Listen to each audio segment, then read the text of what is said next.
Hello mga suki, magandang araw. For today's video ay gagawa na naman tayo ng ating mga pa-order. So una ko pong ginagawa dyan guys ay hiniwa-hiwa ko po yung ating mga sangkap. At kasunod naman dyan ay ang ating mangga para po ito sa ating assorted sushi mga suki. 4 AM nga po pala ako nag-start dyan mga suki dahil ang delivery natin ay before 10 AM. Sana po ay matapos po tayo mga suki. So, before natin ipagpatuloy ang ating ginagawa ay ayusan muna natin ang ating anak dahil papasok na po siya. So, 6 AM po ang kanilang pasok. Kaya, tigil muna natin ang ating ginagawa. Pagkatapos nga po noon mga guys ay hinatid na po siya ng kanyang papa sa school. After that ay nagpatuloy na po tayo sa ating mga pa-order. So una kong ginawa dyan guys ay inayos ko lang po ang ating sapin sa bilao na dahon. So sinukat ko lang po dyan sa bilao tapos pinupunasan ko po and then guguntingin natin ng pabilog mga suki.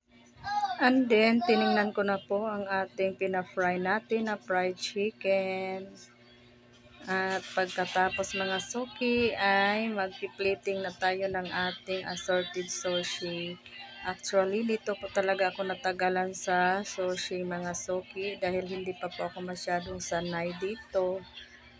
Recently ko lang po ito natututunan and then ayun po, dito po talaga yung pinaka matagal kong gawin. So, anyways mga suki, okay lang yan dahil habang tumatagal ay matututunan din natin to at masasanay din tayo dito mga suki. So, patuloy lang po tayong matututo hanggang sa tayo ay magiging successful mga suki.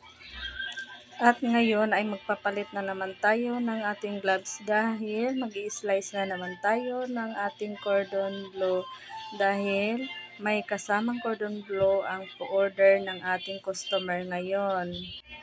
Sa isang roll mga suki ay 10 slice po yan dahil yung ating cordon bleu ay mahaba naman po yung size niyan.